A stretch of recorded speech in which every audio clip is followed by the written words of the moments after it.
You want to listen to a podcast? By who?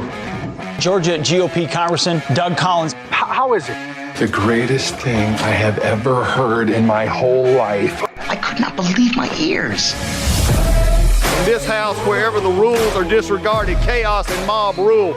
It has been said today, where is bravery? I'll tell you where bravery is found and courage is found. It's found in this minority who has lived through the last year of nothing but rules being broken, people being put down, questions not being answered. And this majority say, be damned with anything else. We're going to impeach and do whatever we want to do. Why? Because we won an election. I guarantee you, one day you'll be back in the minority and it ain't gonna be that fun.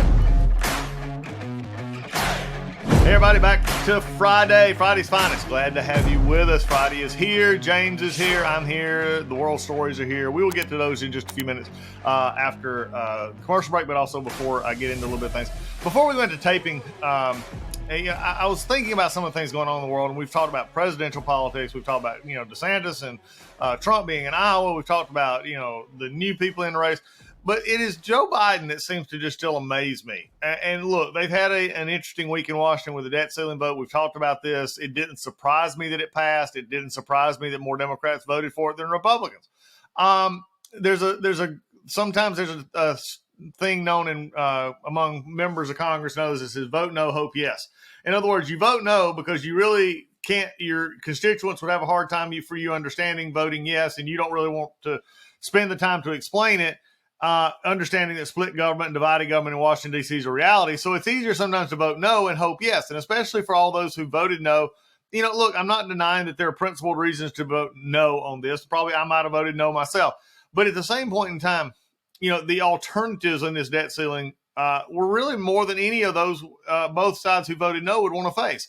And even the ones who voted yes, I don't think really want to deal with the issue of why the debt continues to grow, because even with this, it's going to grow, and it's going to grow in a large way.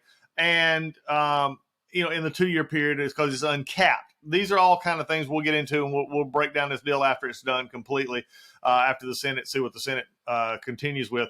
But also back to Joe Biden for a minute. I don't know if you saw yesterday, Joe Biden spoke at the Air Force Academy graduation. Of course, I'm in the Air Force. I get this.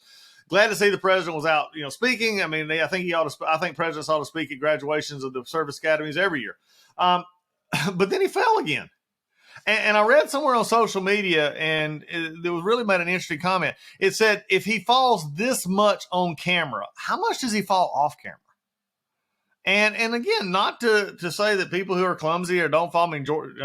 Look, Chevy Chase made $1 billion almost, mimicking Gerald Ford back in the 70s on Saturday Night Live. I get it. The presidents have been klutzes, but this one Biden just does not seem to be able to. He has equilibrium problems. He's got something because he falls all the time. And like I said, if you wonder, if he does this as much in public, what does he do when it's private? This election season, folks, I'll just say this: strap on their seatbelt. It's going to be a wild ride. Speaking of wild rides, it's Friday's Finest, and we'll be back with Friday's Finest in just a sec. Hey, everybody, you know about Legacy Precious Metals. Legacy Precious Metals, you hear from them. We talk once a month. We talk about Legacy Precious Metals, talking about precious metals being part of your portfolio, how they're your navigator. Well, now they're not only navigating in a new way, they're actually giving you a new way to buy gold and silver. In fact, Legacy Precious Metals has developed a revolutionary new online platform that allows you to invest in real gold and silver online. In a few easy steps, you can open an account online, select your metals of choice, and choose to have them stored in a vault or shipped to your door. I'm more of a ship to my door kind of person. I enjoy having them with me, but they can do it either way, and you can now do it online. It gives you real access to a dashboard where you can track your portfolio growth in real time, anytime. You'll see transparent pricing on each coin and bar. This puts you in complete control of your money. This platform is free to sign up for. Just visit legacypminvestments.com and open your account and see this new investing platform for yourself. Gold hedges against inflation and is against a volatile stock market. A true diversified portfolio isn't just more stocks and bonds, but a different asset class. This platform allows you to make investments in gold and silver, no matter how small or large, with just a few clicks. Remember, do as I have done. Go to legacypminvestments.com and get started today. And now you've got a new tool to help you along in your investments. Hey, folks, My Pillow is excited to bring to you their biggest bedding sale ever. For a limited time, you're going to get the Giza Dream bed sheets for as low as $29.98, a set of pillowcases for only $9.98, and rejuvenate your bed with a My Pillow mattress topper for as low as $99.99. $99.99. Get a mattress pillow topper. Look, they come in all sizes. They got all kinds of stuff. Blankets. They've got duvets. They got quilts. They got comforters. They got body pillows. They got bolster pillows. They got all that big discounts. And also, they're extending their money-back guarantee for Christmas until March 1, 2023, making them the perfect gift for your friends, your family, and for everyone you know. Folks, and just from a personal note here, I have the Giza Dream Sheets. They're on my bed right now. I slept on them last night.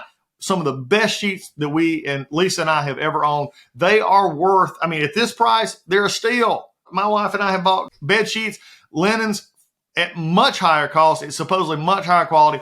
These from My Pillow are at the highest of quality, and at a price like this, you can't beat it. So go now to mypillow.com, use promo code Collins, COLLINS, or call 1-800-986-3994, and you'll get huge discounts on all the My Pillow bedding products, including the Giza Dream bed sheets for as low as $29.98, and get all your shopping done while qualities last. And remember, put in that promo code Collins for these discounts. All right, everybody, we're back. I'm here. Friday's Finest. James is here. Our Texan by way of New Jersey. James, say hello. Hello. All right, James is back. James, a lot of things going on. But I want to touch on something I hit on the and I want to see if it's a generational thing. Does it bother young people as much as maybe it bothers seemingly maybe more my generation or others that Joe Biden just seems to not be able to stand up straight? Or do they really care? I think I don't. Well, no, it's not that we don't care. I think it's one, we feel bad in the first place, right? Yeah. Because all right, we can poke fun when people fall, blah blah blah, whatever. Every once in a while. At some point, you're like, well, this guy might just not be okay. Yeah. Not like really, right? Okay, when somebody trips walking the red carpet, you're like, that sucks, but that's hilarious. Yeah, it is. Yeah. When someone does it as often as he does, you're like, oh, well, like, what's with his equilibrium? Exactly. Is he okay? Like, we should not that again, like you said, it's not that he can't be president. It's just like, let's ask questions, Well, it's beginning to lay into that should he be president? Because you're looking at the polls out there. Well, yeah, you're verging on that because you're like, oh my God. Yeah. All right, if this guy can't stand up, and like you said, if he's falling all the time, it's a weird one. Again, it's not something like we're not thinking about it all the time, really. But it's a weird thing. I agree. Anyway, interesting stuff. Too long. Hey, last night, NBA Finals were kicked off. We don't have the end result here on our taping at this point. We're taping a little early today. But let's hit this out a little bit. Nobody is giving the Miami Heat any love here. As someone who really does love this game, and I can't wait for these finals. I think they're going to be better than people expect, and so on and so forth. Man, every time you say he can't do something, Jimmy Butler comes out of the rafters and does it. Yeah. And again, quite literally everything is stacked against the Miami Heat in this series. They have no rest. They don't have home court advantage. They don't have the best player. Because Nikola Jokic is just far and above everybody on the planet. But what they do have is a bunch of dogs. Yep. No way around it. Oh, yeah. They got undrafted free agents. They have Jimmy Butler. They have a guy like Kyle Lowry who spent his whole career trying to get great. The first half of Kyle Lowry's career, he was like a good guard, but nothing special, and then became a perennial all-star. Like, these guys are grinders. Yep. They have a great coach.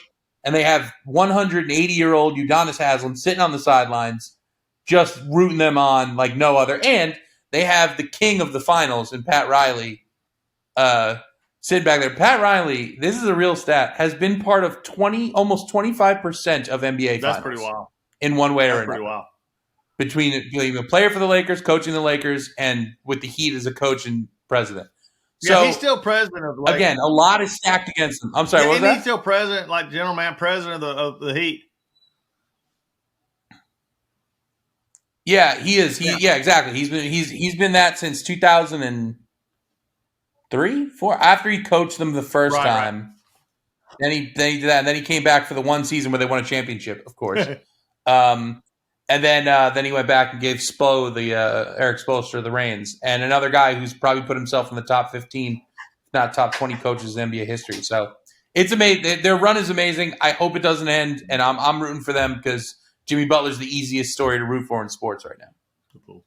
Yeah, I think he is. Jimmy, I mean, look, Jimmy's story is amazing, and he's getting the credit he deserves. I mean, he just is focused, and this is coming from somebody who's not an NBA fan, okay? Right. You know, it's just, you know, look, here's another thing. While we're on the subject, why is it that NBA and NHL have the longest seasons? It feels that way, but I guess. Well, one is with the NBA, it's 82 games, and they want to make as much money as humanly possible. But they have to spread it out a little bit because guys are tired constantly. But I think the way it feels like NFL is 17 weeks. You know when the game is on, whatever. The NBA is a grind. Not that the NFL isn't, but the NBA and the baseball season and hockey season is a grind because you're playing 80-plus games. And it feels very long. I don't mind it. If it was up to me, I'd have basketball year round. I watch the European League and stuff like that. Well, I mean, they start in October, they end in June. I mean, at least professional football starts late July, ends in first week in February, and I think football starts August. Some like the end of August. Yeah, August, but I mean October to June. I mean. It's just 4 months off. Anyway, and I know it just seems like an eternity, but it's like every year, and they're overlapping. It's just we'll see how it all works out. But again, it'll be an interesting series. I hope it's a good series. I do have an interesting take on this. I've never really thought about it all that much, but in an NBA series, maybe it would be more than say a football game or whatever. There's a lot of people talking about the altitude. Oh, it's real. Yeah, I mean, I've been there. I know I'm just saying, for athletes, it's like, is that? Remember what's his name got sick? Is it an unfair? What was that? Who? I think was it Ryan Clark who got so sick he couldn't play? Yeah, somebody. I mean, but is it fair? Is it fair to play a game like of that magnitude in those conditions? Yes, because Denver spent all year getting that number one spot. Do you know what I'm saying? I get it. I know it's different, but it is I get it. It is a weird thing, and but it's if it was somewhere else, we wouldn't even be discussing it, right? So, Denver needs their fans. It's a 7-game series. They have the ultimate home court advantage. They have the greatest home court advantage of all time, probably in NBA history, outside of I don't know. I mean, maybe going into the Boston Garden when they turned the air off and tried to kill everyone in the 80s. Well, the big thing is, the thing that's interesting, though, is for that great home court advantage, this is their first time playing for an NBA championship. Well, that's because they sucked all the other times during the regular season. It may be a bigger problem for them as it is for everybody else. Ask the players when they first get there. They're like, I can't believe we had to do this. Like, guys took weeks to, get together. So I have no doubt that right now they are figuring out a way. Listen, with the technology today, they probably got their guys doing treadmill runs with low altitude or high altitude so they can, their brains can start to function by the time the game starts. Yeah, I've read that there's actually stuff out there where you can, if you're going to altitude, there's some hoods or something that helps you. Either it's better to sleep with a lower oxygen than the day. It's weird. I've seen some, training athletes to do that. Trust for hunting, me, they'll do it. That's another thing. People go out to hunt in those altitudes, and you get that sickness and up and down that mountain sickness. I've only had it really one time where I really felt it, and it was last summer. We were in Utah and outside of Salt Lake Park. City up in that part, and I really could feel it. I've never been to Utah. I've been to Colorado once, and I felt it a little bit, but nothing crazy. But yeah, Utah. First of all, Utah just seems like it's just mountains with a couple of especially if you're on the ridge right there where we were up in the mountains, the ski mountains and stuff. I mean, you're up above 10,000. I mean, it's a high. That's the other thing. Like people ski there. Like people ski in Colorado and Like, how do you even? Whatever. You know what? You're not going Bike to get me on ride. a pair of skis. So Bike ride. They do the mountain Yeah. biking.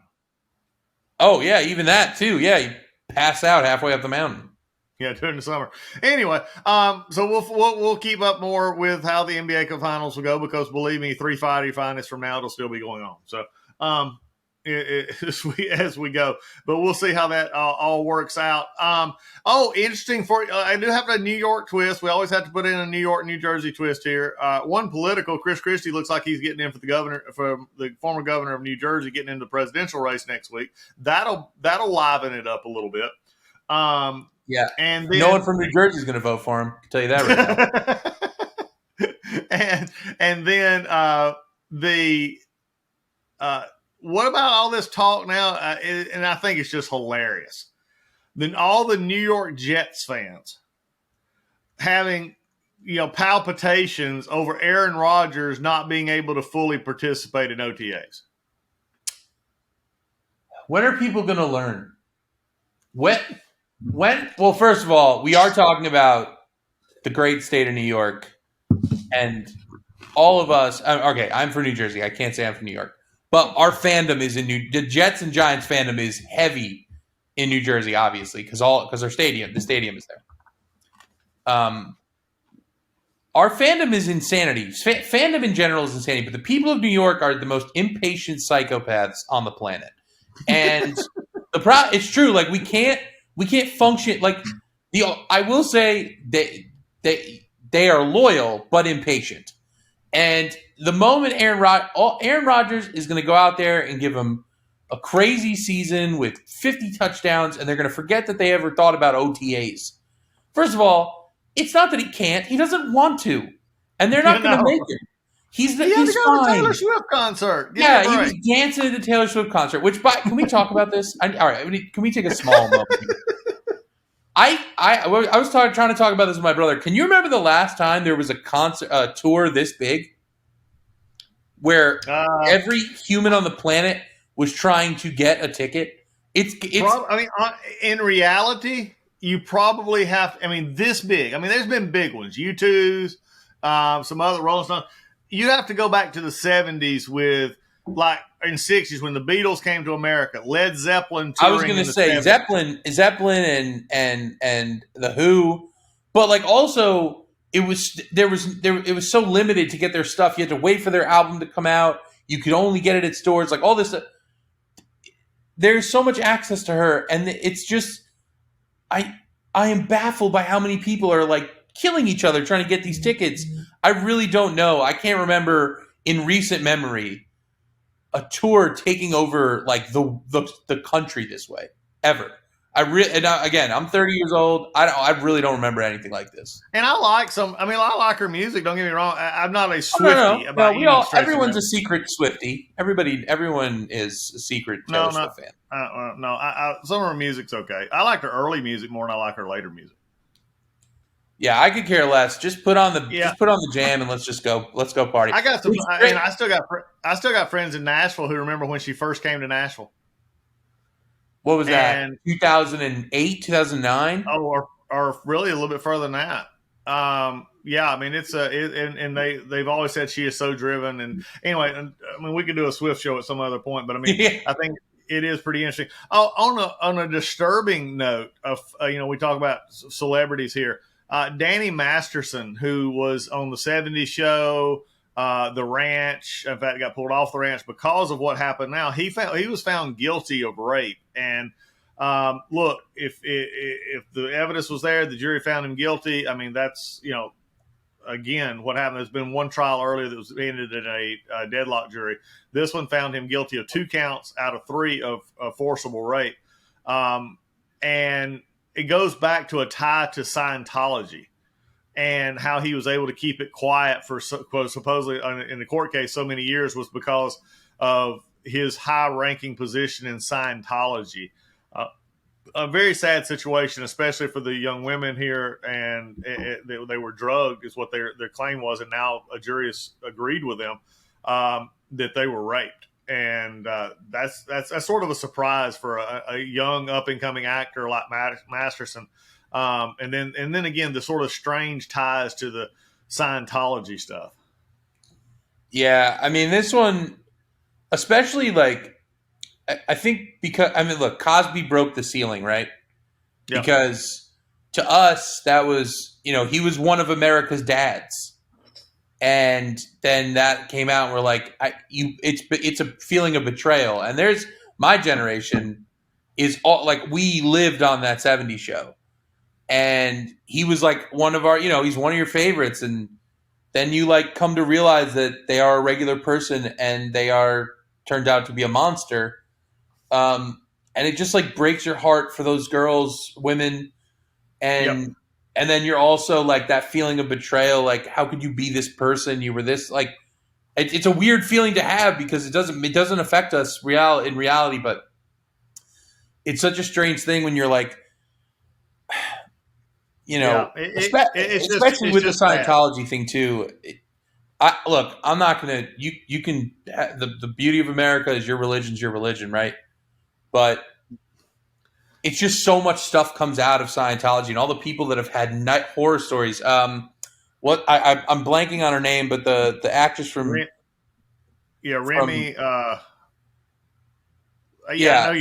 From King of Queens. Sorry, I'm forgetting her name. Is it Leah Remini? She's went after it hard. I tell you, if anybody ever wants to see something that it was done in a comedic way, Boston Legal took on a case one time with the Scientology, and it was brutal of what they did in the old Boston Legal show with James Spader and the others. Anyway, I pray for healing, and this is sad. And if it found guilty now, again, justice to be served in this situation moving forward. We need more of it, but Speaking of lawsuits, and you knew this was coming. An attorney representing a client in a lawsuit against an airline has been called out for using ChatGPT after fictitious court cases were cited. You knew this was coming. Hold on, time out. I'm a little lost here, Doug. Okay. So, and versus an airline?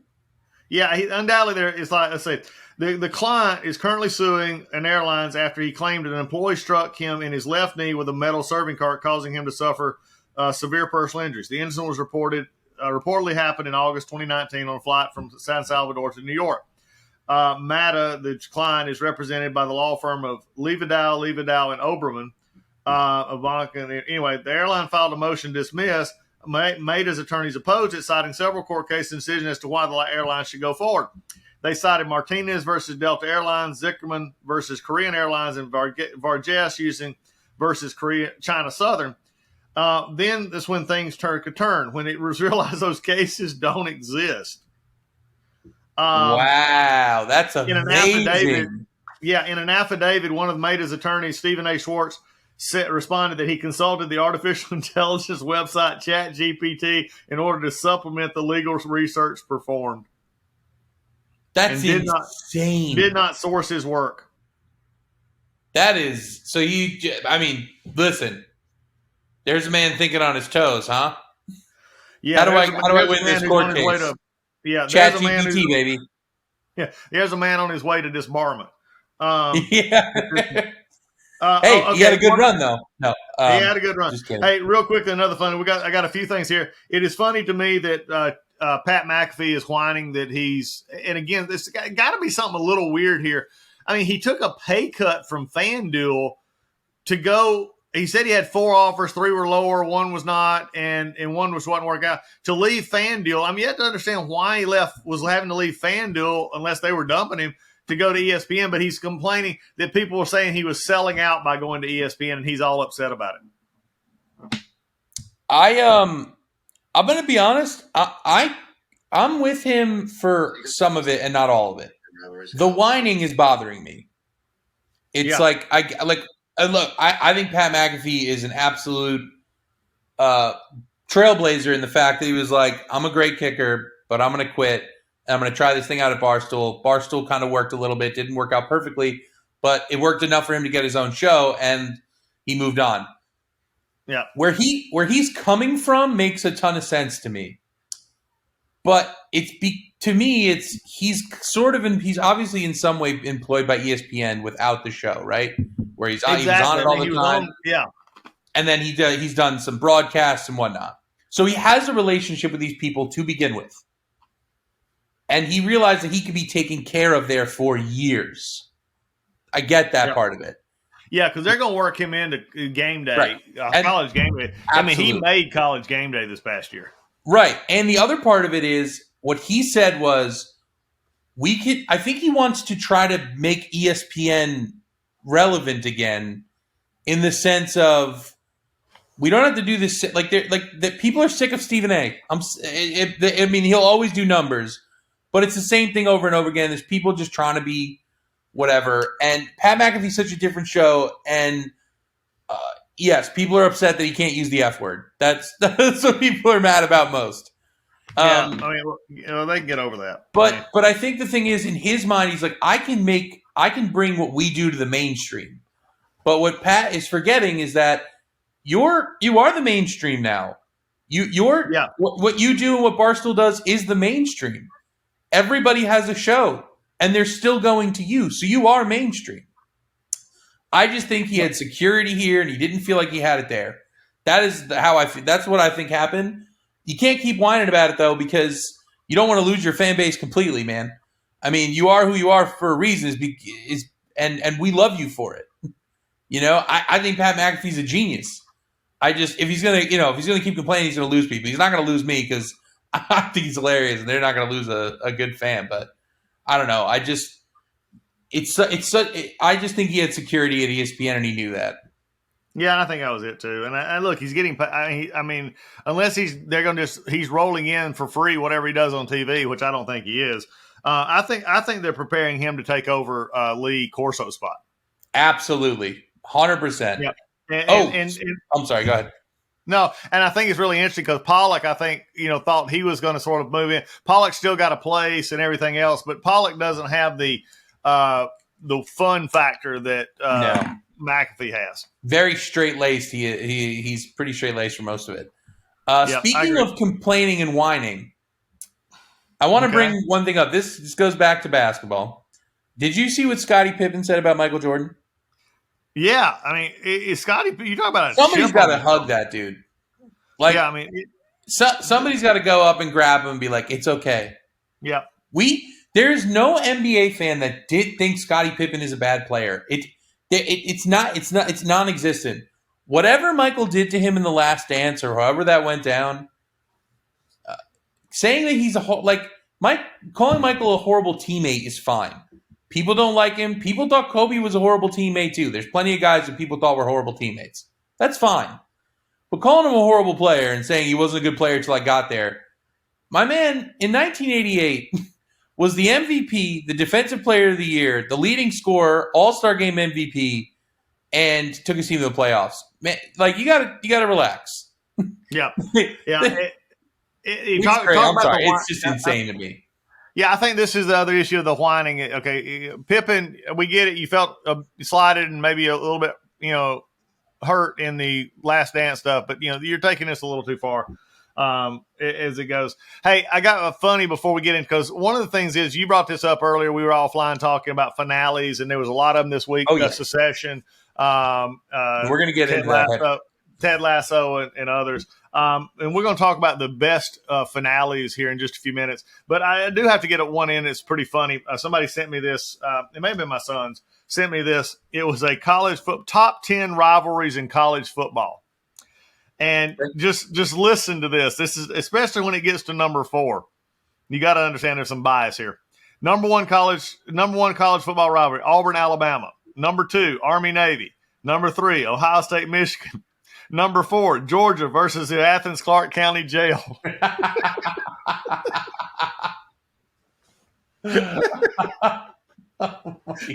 Okay, I'm a dog fan. You can see the dog thing. Come on, I got to laugh. That was pretty funny. I got to get that. That was pretty funny. I don't care who you are. That's funny. That's good. That's funny. All right. Moving on. All right, hit us up. I mean, because you've been talking about this a little bit. We're not going to give away anything for folks out there who watch the new ones. And Listen. Succession, Ted Lasso.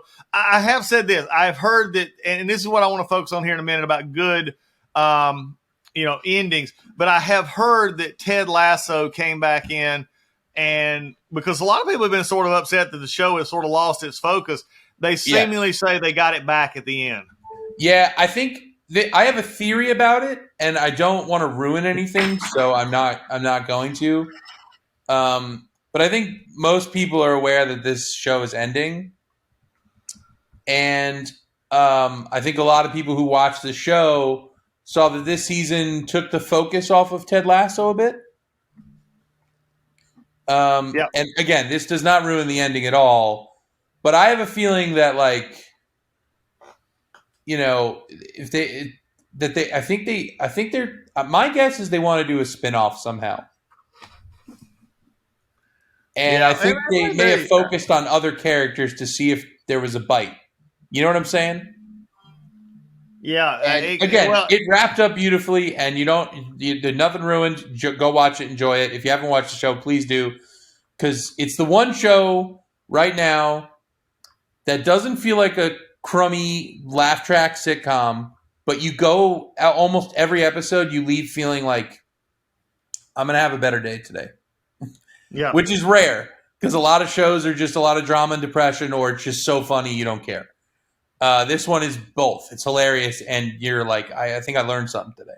Okay, well, also, before we get into some of these, sort of discussion on this, I have heard that Pauly Shore, who is, I thought was one of the funniest human beings around, in his little just weird acting way, is in a movie called Jury Duty, in which everybody is an actor except one person.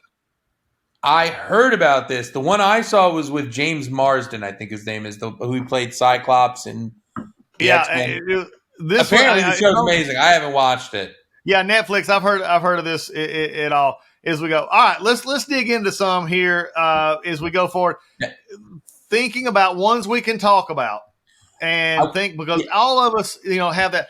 And I'll start us off with one that I think was a great series finale, ending up all together. And I'll throw out the first one, Miami Vice, the original TV show, Miami Vice. It lost its way in a few of the last, I think it lasted 5 seasons, 6 seasons. The last season and a half was sort of, it lost its way, about some people saying Ted Lasso, but the final episode was classic. And we're going to put in here for you folks. I want you to hear the last couple of minutes of the Miami Vice season finale. Take a listen. All right.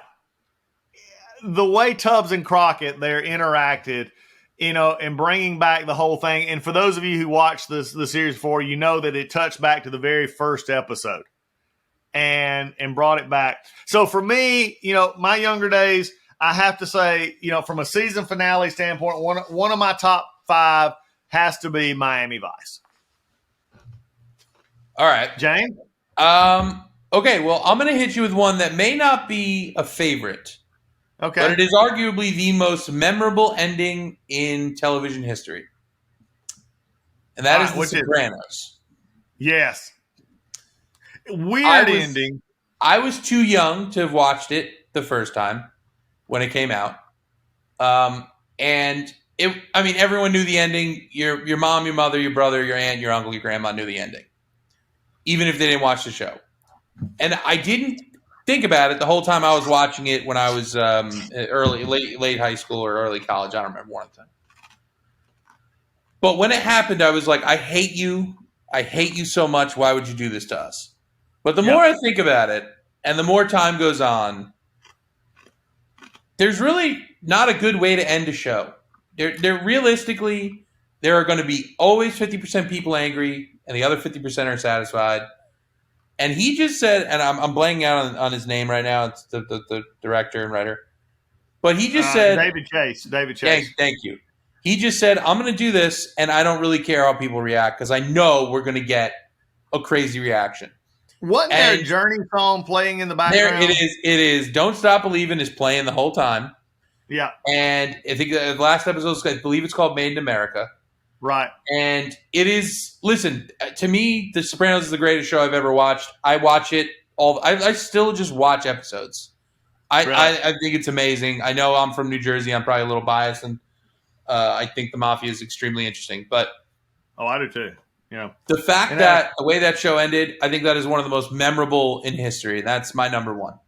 Okay. And I believe we could do 5 each. I mean, would that work for you? Yeah, we probably do that 5 each. All right.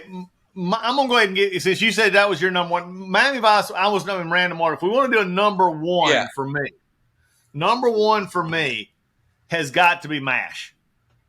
Oh, yeah. That is a great choice. MASH is a perfect one. I was a junior in high school. I was senior in high school. Let me go back. Because it was 80. It was 477. They finished up, and I remember that it up until recently was the largest audience ever. For a show, and it was a 2-hour one. It had everything that, it killed you at the end, and with the goodbye with the rocks on the thing, and not wanting to say goodbye, and he wrote goodbye, and look, if you haven't watched MASH, you need to go back and watch. Especially if you're younger, go to wherever you can get it. Watch MASH. More interesting commentary on war. It took sort of a Vietnam bent on the Korean conflict, but in the end, very, very good. Goodbye, farewell, and amen. MASH, absolutely my number one. Next. Okay, so my number 2 is Breaking Bad. That would be my son. I bet that would be my Cameron's. Breaking Bad ends to me perfectly. If you haven't seen it, just go away, because I'm going to ruin the ending for you. No, I'm just kidding. I could, but it ends. The arc of Walter White is so absurd. It's so a man who just kind of lived his day-to-day life, a teacher, a fairly good person, who loses all control of his his innermost desire, which is just to dominate everything and to have control of everything, and not being able to control the fact that he could die from cancer, right? Because that is the beginning of the show, is that he has cancer and he ends up selling meth. That's it. He gets cancer, pays medical biz, sells meth because he's a chemist, and a good one at that. That's something he can control. And the way that show ends, where he basically ends in control, he decides the end, is so perfect. And again, I think it's Vince Gilligan, is an absolute genius. And I know I didn't watch Better Call Saul. I heard that ending's beautiful too. So that's not going to be on my list, but I just think that show is amazing from start to finish, and it ended the way maybe not everybody wanted, but we kind of knew that was how it was coming, and they didn't disappoint. It was, again, I'm gonna have to admit I've watched parts of Breaking Bad. I've never watched the series, and I'll have to be frank with you as well. Sopranos as well, right? And so I'm gonna have to get both. All right, I agree. I agree. My sons who chime in on these things both have said, Breaking Bad was one. All right, my third one in this, Park and Rec. Yes, Doug. Yes. If you got, okay, I know, there's folks out there who like The Office, they like this, but Park and Rec for me is the 30-minute show that, it's a, I guess my sweet tooth, whatever you want to call it. It's one I love to go to. But the ending for that could have ended so many different ways. Absolutely. And the way they ended it, showing us flash forward, and then I think for me, the One Last Ride episode on Park and Rec it's the way life is. And they ended with they're going on. They sort of said, here's what is going to happen after we move on.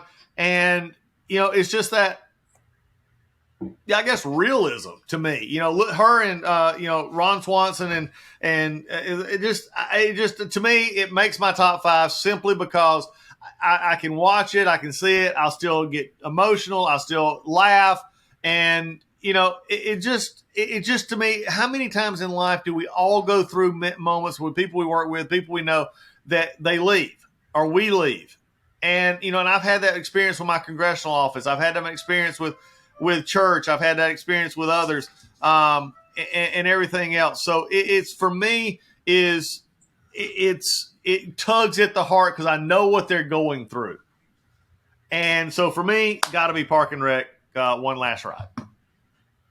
Yeah, that's that. Doug, that would be in my top 5. I can't believe that skipped my mind because I loved it so much. Parks and Rec does something again that something like Ted Lasso in the sense where like you just feel good coming away from it usually. And talk about like every moment is a laugh. Like even the saddest moments are a laugh. Like it's such a simple idea. It's obviously a workplace comedy, perfect. It's very similar to The Office, but the way they ended it was perfect. I was going to bring up The Office, but I felt like that was unfair only because they essentially had 2 endings. Because you have the actual finale and everything, but Michael leaving is the finale in the 7th season. There's 2 more seasons, but that show ended when he ended. We'll put The Office in the because I've got a few what I call honorable mentions. We'll put that one in the honorable mention. All right, I'm going to give you my number 3. My number 3 is Boardwalk Empire. Oh, wow. Okay. Now, I know not everybody loved the ending of this show, but I don't think it had a way to end gracefully, because it's a show that is steeped in some reality and realism of the fact that it was the time of Al Capone and the beginning of the modern day mafia, packed into a man in Atlantic City who runs the city. And they fast forward and they show you. I just love the history of that show.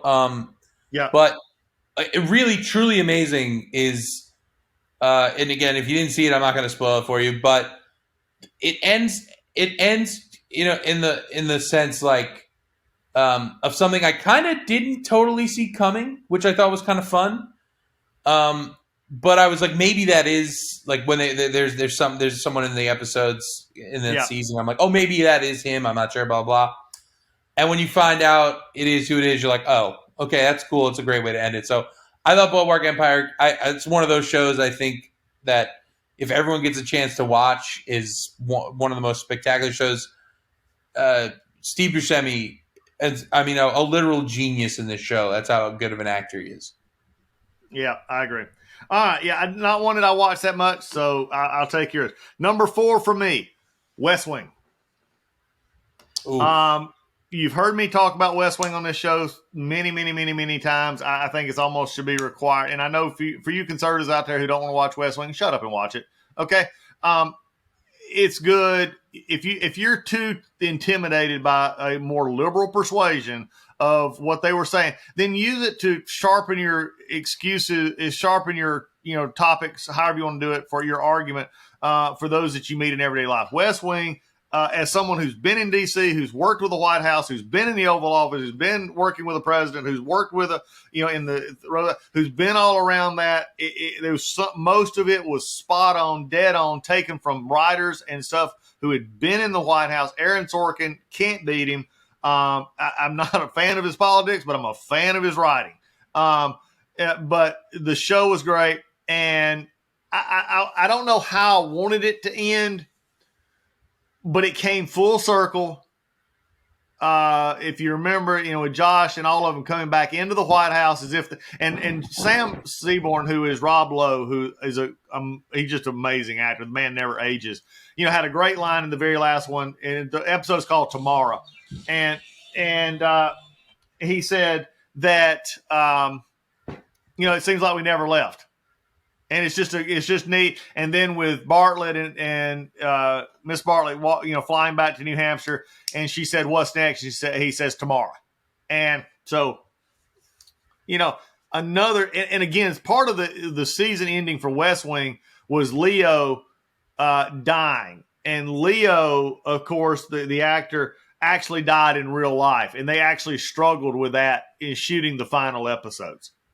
And so it's all good. West Wing, again, top 5 for me. Number 4 for the fourth one for me as we go forward. All right. I'm going to give you my fourth, and this one is way off the radar for any of our viewers, I'm assuming. But there's a little show that was on Nickelodeon Okay. called Avatar. It is one of the most popular cartoons of all time, and adults who don't even like that style of art or any are enthralled by it. And it's like 4 seasons, and it's a kid's show. It's absurd. My brother kept begging me to watch it. I said, I don't want to watch a kid's show. I don't want to watch a kid's show. I don't want to watch a kid's show. And he's like, you just missed it because I just missed it when I got to a certain age, right? And my brother's a year younger than me, but he watched it. And when it came out and they watched it again, he begged me. I said, no, I'm not watching it. The show is so heartwarming, and I think every kid should watch the show, and I think even adults should watch it too. But it has so many moments in it, and it so perfectly ends. Nothing is ever because it's a kid show. It has to wrap up perfectly, right? Everybody needs to come out the right people. It is such a beautiful ending, and again, I know this is not everyone's cup of tea, but I just recommend it on the idea of like. Talk about if you ever want to talk about a show of values, this is one of them. Ironically, for a kid show, but it is one of my favorite endings, and just a perfectly good 4 seasons in and out. And I think everybody should watch it. That's all. I had to add that one in there. Okay, all right. My 5th one is a duel. I sort of had to go crossover here a little bit. They're because interestingly enough. The 2 shows are intertwined. And so I think you're going to understand why I say what I say. Season finales, series finales, Cheers and Frasier. Oof. Okay. Of course, there's a lot of people who feel like the Cheers episode is the absolute, one for the road is the absolute best it's ever been. The bar, everybody knows your names. I love Norm. I love that ending. I mean, it's just amazing. And again, to me, an ending needs to grip you. And the ending needs to be the cross between you're growing up, getting married, leaving your family, or going to the military, going on deployment, or attending a funeral and smiling at the end. It needs to just rip you. And I think for the ones that I've named, they did that to me. But for Cheers and Frasier both, having those sort of closure kind of episodes. And again, it was called, again, a lot of people wasn't upset about it. And it was an interesting thing, but again, and he finally, he closed up shop and he's in the last patron. I love this, and I've hit the line. He said, and in fact, what we're going to do, just let you listen to the last minute here. See what I mean? I love it. He's closing up the shop. Last patron stops by for a nightcap, and the owner turns him down, delivering the series' last line. Sorry, we're closed. Turning off lights, he walks into the back room where viewers saw him for the first time so many years ago. That's Sam. I mean, just and then with Frasier, sort of the same. With Frasier, coming to grips and trying to move on to a new life. So anyway, that's my 5. What's your last one? Okay. What do you think about Frasier and? Well, I love. First of all, I didn't get into Frasier, but Cheers is something I got into right after I decided to drop out of art school. Yeah, that's right, people. I'm a art school dropout. But I got really attached to it emotionally for whatever reason, and it is one of those shows. But that couldn't have been done better. a show that you love, then yeah, sure, some of the later seasons aren't as funny as the beginning seasons, whatever. You can complain about anything you want. People love to complain. But it was such a perfect ending to such a brilliantly written, perfectly done show where you're just like, that's my family, you know? It's one of those things. Yep. Like, I'm part of that. I'm part of the bar. Yeah, I agree. That's right. I didn't get into Frasier, and maybe one day I will, but yeah, I love that It's one. coming back, by the way. Yeah, everything's coming back, Doug. We're screwed. Which is in trouble. All right, what's your last one? All right. Again, guys, if you guys don't know this by now, I love Mob and whatever, stuff like that. The show Peaky Blinders. Okay. If you've never watched it, Cillian Murphy is a British gangster who fought in World War I and is back, and he's taken over his part of Birmingham or whatever. And this whole show is amazing. If you get a chance, please watch it. It's unbelievable. And, you know, he has like ties with Winston Churchill. It's pretty cool. But the ending of that ending of this show tried to throw you a bit for a loop and gave you something like, you know, a lot of shows with a show like this, it's like, oh, that person either has to die or that, go fade to black, Sopranos style, whatever. They left with this man on top. They left with a gangster on top. In a way, look, you might not see it that other people might not see it, but like they basically were like, this man will not die. No matter what you do, no matter what you try to do, this man will not die. And it's just so fascinating. It's a perfect ending. And I may have ruined it for some people, but I haven't, because you have no idea what's going to happen at the end. And it's honestly just a perfect ending. Doug, I know you had some honorable mentions. Yes. But can I give the ones that there are some that I am just furious with? Yeah. Real quick, I'm just going to touch on this. There's a little show, I think you guys may have heard of it, called Game of Thrones. Yep. That show was perfect for 5 seasons. Maybe even 6. 6 seasons, I apologize. 6 perfect seasons. And the 7th season, you're like, it's a little wonky, but they'll hang in there. And then they made us wait like 2.5, 3 years for the last season, whatever it was. These monsters put out the worst final season in the history of television. They basically peed on our face and told us it was raining. And it's going to be great. It's going to be beautiful, blah, blah, blah. That show, to everybody who watched it the way we did and through it all, don't talk about it anymore because of how bad it is. One of the greatest shows in the history of television isn't talked about because of how bad the ending is. That is how you know you screwed up. The writers of that show, at the end, before the show ended, got a movie deal with Star Wars. And because the show ended so badly, they lost their deal with Star Wars. That's how bad the last season of Game of Thrones was. That's all I have to say. Doug, the floor is yours. Yeah, there's a lot out there that you just sort of say, like, that was just dumb ending. And we may come back at one point and do a bad ending episode as well. Real quickly as we go here, folks, you've been listening. Doug Collins Podcast. Go to the DougCollinsPodcast.com. Hit the email button. Tell us what your favorites are. Endings and why. If you agree with us, disagree with us, think we're awful, whatever. Or if you have some bad ones, let us know about that. But before we get out of here, we've got to give some honorable mentions here. Let's name them off pretty fast. I think we've already put one. The Office, definitely. I think Friends has to go into honorable mention. 100%. We've got also Mad Men. Oh, my. Doug, I have to retract. I forgot about Mad Men. Oh, my God. Yeah, Mad Men. All right, fine. It's tied for 6th. It's tied. Yeah. Sorry. It's tied. Got Mad Men. A lot of people who like this, I never watched that much. The Wire. The Wire is a great ending. Oh, it really does. That's another banger. Yeah, there's an old movie called TV show The Shield as well. It was about basically a bad cop. It was ending. Friday Night Lights.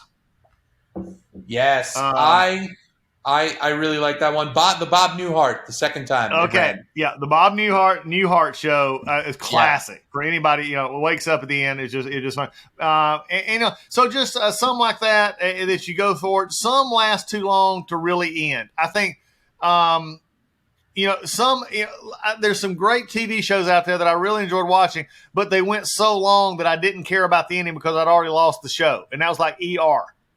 Yes, another the one. The original Overstayed your welcome. Yeah, the first 6 years. I watched. Everybody. It was must see at our house, and we don't do this. We were young, much younger, had one child. It was Lisa and I. It was at 9 o'clock, 10 o'clock, whenever the show was. I could hear the music of ER, and it was like, okay, I'm geared up. I won't go to sleep. I want to watch this, and then it lost me over time, and it is. I also going to throw in one that I thought was pretty good. They did a good ending, and that was we mentioned this earlier in a different context, but I thought they tied the ranch together pretty good as well. Yeah, especially the way that got. I didn't finish it, but I heard it went well. Yeah, it got in. But they had to. Doug, there is one more that. What's that? It's the whole thing is based off the ending, and it's How I Met Your Mother. Oh yes! Oh my goodness! Yes, they dragged us through that damn show for nothing. They dragged us through.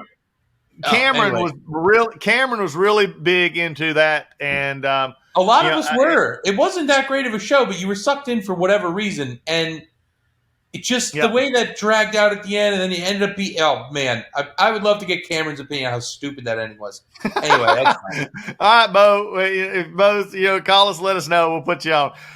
Folks, this has been another great Friday's Finest, going over some things in life. And again, we know what makes life special is it is the connections. It is the relationships we build. Tell people about the podcast. Share this podcast episode with them. If you want to have a good time, just go to DougCollinsPodcast.com. You can share the episode. You can give us a comment, email us. We look forward to being back, as always, James and I on Friday for Friday's Finest. And we also got some great guests coming up next week. You got Kevin Walling, my Democrat foil, will be with us next week. Some other things coming up. Got an FBI agent coming up pretty soon. A lot of things coming up next week on the Doug Collins Podcast. Y'all go out and have a great weekend, and we'll see you next time. Say goodbye, James. Take care, everyone. Fade to black.